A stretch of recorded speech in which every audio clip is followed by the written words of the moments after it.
නම් කියන්නේ පළවෙනි ස්ටේජ් එකේ ඉඳන් බිස්නස් ප්ලෑන් එකක් හදන්න ඕනේ. එතකොට ඒක නිසා මම කියන්නේ අලුතෙන් බිස්නස් එකක් පටන් ගන්න කෙනෙක් පටන් ගන්නන් වාලේ නිකන් අතේ ගියක් හරි තියෙන හින්දා බිස්නස් පටන් ගන්න එපා. සාමාන්‍යයෙන් 99%ක් විතරම නිෂ්පාදන එන්නේ කාන්තාවන් වෙනුවෙන්ම තමයි. හැබැයි කාන්තාවන් වෙනුවෙන් නෙමෙයි මේ නිෂ්පාදනයේ තියෙන්නේ පුරුෂ පාර්ශවය වෙනුවෙන්. එහෙම කරන ව්‍යවසායකයෝ ඉන්නවද? ඔව් එහෙම ව්‍යවසායකයෝ ඉන්නවා. අපිට ඒ වගේ ව්‍යවසායකයෙක් හම්බෙනවා. ඔහු බ්‍රෑන්ඩ් නේම් එකෙන් කිව්වොත් මිස්ටර් බියර්ඩ්. නමින් නම් දිල්ෂාන් ටී අමරසිංහ. අපි ඔහු හොයාගෙන යන්නයි මේ සූදානම. හොඳයි.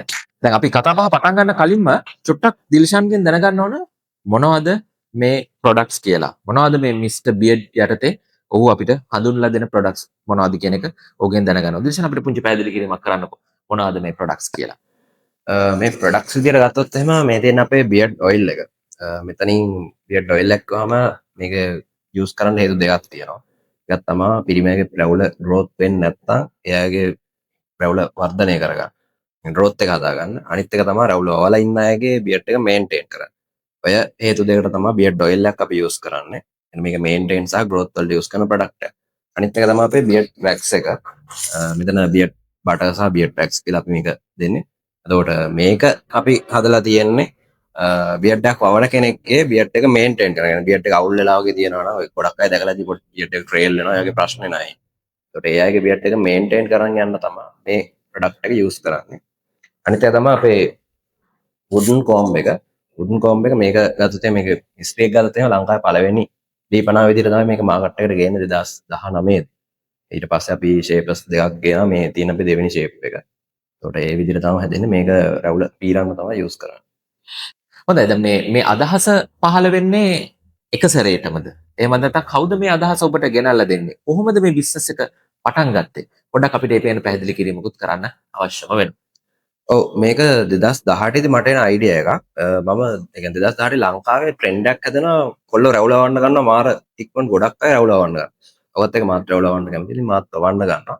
ඔය විදිහට වවාගෙන යද්දි මම පේජ් එකක් හදනවා සෝෂල් මීඩියා වල මිස්ටර් බියර්ඩ් කියන පේජ් එක හදලා ඉද්දි තමයි මට සමහර අය මගේ පේජ් එකට මැසේජ් කරලා අහනවා මේ රැවුල වවා ගන්න විදියක් නැත්ද කොහොමද වවන්නේ මොකද මම ඒකේ පෝස්ට් දාන්නේ તો රැවුල ගැන පෝස්ට් දෙනවා මීම්ස් වගේ දේවල් දාලා හිටියෝ මේ ඉතින් ඔය එක තමයි මම බැලුවේ මේ මොකක් හරි දෙයක් තියෙන එක ගැන හොයන්න ඕනේ කියලා මොකද මම ඒ වෙද්දි බිස්නස් කීපයක් try කරලා එයා බිස්නස් ෆේල් වෙලා ඒ බිස්නස් මම පහක් පටන් ගන්න එයා හැම එකම එක එක ලෙවල්ස් වලදී අසාර්ථක වෙනවා ඊට පස්සේ තමයි මිස්ටර් බියර්ඩ් මම පටන් ගන්නෙ එතනදී තමයි මම රිසර්ච් කරන්න ගන්නේ මොකද්ද මේ බියර්ඩ් කියන්නේ බියර්ඩ් කියන මොනවද හිස්ටරි ඒ හැමතැනම හොයලා තමයි මම බියර්ඩ් කෑ ඉන්ඩස්ට්‍රිය පටන් ගන්නෙ ඒතර තමයි මට නෝට් එකෙන් ලංකාවේ යා ස්කින් කෙයා තිබ්බට ලංකාවේ බියර්ඩ් කෙයා කියලා ඉන්ඩස්ට්‍රියක් නැහැ ඒක තමයි ඊට පස්සේ 2018 දී මම මුලින් පටන් ගන්න ලංකාවේ පළවෙනි බියර්ඩ් කෙයා ඉන්ඩස්ට්‍රිය විදිහට මිස්ටර් බියර්ඩ් වෙළඳ පොලේ ඕන තරම් තියෙනවා මේ වගේ ඔයිල්. එතකොට ඇයි අපි මේ මිස්ටර් බියර්ඩ් කියන ඔයිල් එක ගන්න ඕන? මොකද්ද මේකේ තියෙන විශේෂත්වය? කොහොමද අපි මේ බියර්ඩ් කියන ඔයිල් එක ට්‍රස්ට් කරන්නේ? ඔව් මම මෙහෙම කියන්නම් දැන් මාකට් එකේ අපි දන්නවනේ ගොඩක් බියර්ඩ් ඔයිල්ස් වර්ග තියෙනවා සාමාන්‍යයෙන් අපේ ප්‍රොඩක්ට් එක මාකට් එකේ තියෙන ප්‍රොඩක්ට් වලට වඩා ගාණින් වැඩි ඒකට හේතුව තමයි අපි ප්‍රයිසින් කරලා තියෙන්නේ අපි දෙන සර්විස් ප්‍රමාණයක් තියෙනවා. අපේ ප්‍රොඩක්ට් එකක් ගන්න කෙනෙක් ආවා එන්න ඔයාලට මේ තියෙන ප්‍රශ්නේ මේ ප්‍රොඩක්ට් එක ගන්න කියන එක නෙමෙයි අපි කියන්නේ. එයාට පුළුවන් අපි ළඟට ආවෙන් පස්සේ අපි කන්සල්ටේෂන් එකක් දෙනවා. ඒක ෆ්‍රී කන්සල්ටේෂන් එකක්. අපේ ටීම් එකෙන් වෙනම එයාගේ ස්කින් එක ස්ටඩි කරලා එන අපි ළඟ දැන් ඩේටාබේස් එකක් තියෙනවා අවුරුදු 5ක් ඉඳන් අපි ළඟ අපිට කතා කරපු අයගේ ඩේටාබේස් එකක් තියෙනවා. ඒතර අපි දන්නවා මේ ස්කින් ටයිප් එකට ගැලපෙන්නේ මේ වගේ ට්‍රීට්මන්ට් එකක්. ඒතර අපි එයාට ස්පෙෂල් ට්‍රීට්මන්ට් එකක් දෙනවා. එයාගේ ස්කින් එකට ගැලපෙන. ඒ ට්‍රීට්මන්ට් එකත් එක්ක තමයි අපේ ප්‍රොඩක්ට් එක යූස් කරන්නේ. එතකොට සහ එතනින් පස්සේ දැන් ප්‍රොඩක්ට් එකක් ගත්ත කෙනෙක් අපි දන්නවා අපි කඩේකට ගිහිල්ලා මොකක් හරි ක්‍රීම් එකක් ගත්තොත් ක්‍රීම් එක ගත්තා අපි ගෙදර අපි කැමති විදිහට යූස් කරන්නේ. හැබැයි මේ ප්‍රොඩක්ට් එක එහෙම යූස් කරන්න බෑ කාටවත්. ඔයාගේ තියෙන ප්‍රශ්නට ගැලපෙන්න අපි ප්‍රොඩක්ට් එක දෙනවා වගේම ප්‍රොඩක්ට් එක ලැබුණාට පස්සේ ඩේලි අපි ඔයාගෙන් අප්ඩේට් කරනවා. අපේ වෙනම කන්සල්ටින් ටීම් එකක් ඉන්නවා. ඒ ටීම් එකෙන් ඔයාගෙන් ඩේලි අප්ඩේට් කරනවා. අද ඔයිල් එක යූස් කරාද කීයටද යූස් කරේ? ෂේවින් එක කරාද? කොහොමද කරේ? ඒ ඩේලි අප්ඩේට්ස් එක්ක තමයි ඔයාගේ රිසල්ට් එනකම් මේ ප්‍රොඩක්ට් එක අපි අරගෙන යන්නේ. ඔයාට රිසල්ට් ලැබෙනකම් අපි ඒක අරන් යනවා. ඒක තමයි මම මේකේ 90 days guarantee එකක් අපි දෙනවා. සාමාන්‍යයෙන් වෙළඳ පොලේ පනාවල් ගත්තම අපි දන්නවනේ රුපියල් 10ට 15ට 20ට පනාවල් තියෙනවා. හැබැයි මේ පනාව ඇවිල්ලා මේක මේ ලී වලින් හදපු පනාවක්. ලී පනා අපි ඉස්සර තමයි පාවිච්චි කරේ. දැන් පාවිච්චි කරන්නේ නැහැනේ ලී පනා. ඇයි අපි මිස්ටර් බියර්ඩ් කියන මේ පනාව ගන්න ඕන? මේ ලී පනාව. මොකද මේකේ තියෙන විශේෂත්වය? මේ පනාවෙන් අපි මේ පනාව අපි භාවිත කරොත් මොකද අපිට තියෙන විශේෂත්වය? අපි දන්නවා ප්ලාස්ටික් කියන්නේ කෙමිකල්ස් වලින් හදන දෙයක් කියන එක. එතකොට ලී කියන්නේ ස්වාභාවික අමුද්‍රව්‍යයෙන් හදන දෙයක්. අපි ප්ලාස්ටික් පනාවක් යූස් කරද්දී අපි නොදැනුවත්කමින් අපි hair එක නැත්නම් අපේ ස්ලැප් එක ඩැමේජ් වෙන්න ගන්නවා අපි. hair එකට යූස් කරලා. ඔක බියර්ඩ් එකටත් ඒ වගේම අපි ස්කින් එක බීලත් මේක ඩැමේජ් වෙන්න ගන්න හැබැයි අපි ඒක ලොකෝට දැනෙන්නේ නැහැ අපිට. කාලයක් ගියන් පස්සේ ගොඩක් අය කියනවා රැවුල ගැලවෙන්න ගන්නවා. රැවුලේ ඝනකම අඩු වෙලා. ඒ ප්‍රශ්න හැමදාම වෙන්නේ ප්ලාස්ටික් පනාවත් එක්ක. ඒක නිසා තමයි අපි ලී පනාවක් යූස් කරන්නේ. මේක ලංකාවේ විතරක් නෙමෙයි දැන් ලංකාවම ඉන්ට්‍රොඩියුස් කරලා දුන්නාට මේකෙත් මාකට් එක ගොඩක් ඕපන් වෙලා තියෙනවා. ලෝකේ අපි දැක්කොත් සැලුන්ස් වල පවා ගොඩක් යූස් කරන එක්ක මෙටල් කෝම්බ් එකක් නැත්නම් වුඩන් කෝම්බ් එක. ඒකට හේතුව තමයි යාලා ප්ලාස්ටික් යූස් කරන්නේ නැහැ මේ හේතුව යාලා දන්නවා. ලංකාවේ තමයි ලංකාවේ ගොඩක් දුරට අර quality of life නෙවෙයි මිනිස්සු බලන්නේ. තිය මාකට් එකේ තියෙන අඩුම ගානට තියෙන දේ යූස් කරන්න තමයි බලන්නේ. කෑමක් වුණත් එහෙමනේ හොඳ කෑමක් කන්න බලන්නේ නැහැ. බලන්නේ මොකක් හරි අර ටක් ගාලා බඩ පිරෙන දෙයක් කාලා ඉන්නේ. හැබැයි අර මිනිහෙක් තමන් ගැන තමන්ගේ සෙල්ෆ් කෙයා ගැන ග්‍රූමින් ගැන හිතන කෙනෙක් නම් වුඩන් කෝම්බ් එකක් යූස් කරන එක එයාට ගොඩක් වැදගත් වෙනවා. ඒක එකක් එයාගේ ස්ටේටස් එකට වැදගත් වෙනවා.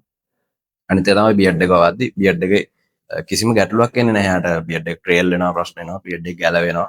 සහ මේකෙන් අපි ස්පෙෂලි හදලා තියෙන්නේ අපි එක මෙෂර්මන්ට් එකකට තමයි අපි හදන්නේ ප්‍රොඩක්ට් එක.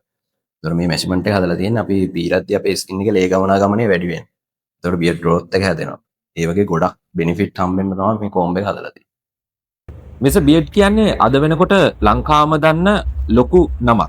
ඒ වගේම පිටරටවල් වලටත් ඕඩර්ස් යවන තැනක්. හැබැයි මේක විශේෂත්වයක් තියෙනවා. මේ Tamanට කියලා ෆැක්ටරි එකක් නැහැ. Tamanට කියලා ෆැක්ටරි එකක් නැතුව කොහොමද මේ වගේ ප්‍රොඩක්ට් එකක් එළියට එන්නේ? මෙහෙමයි. මේක ලංකාවේ විතරක් නෙමෙයි ලෝකේ තියෙන මොඩල් එකක්. මේකට අපි කියන්නේ ඇසස් ලයිට් මොඩල් කියලා.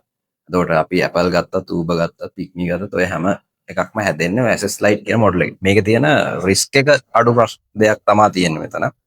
මෙතනදී අපි කරන්නේ අපි ළඟ සම්පූර්ණ ෆෝමියුලාස් අපි හදන්නේ මේ ප්‍රොඩක්ට් වල දාන ෆෝමියුලාස් ඔක්කොම අපි තමයි හදන්නේ.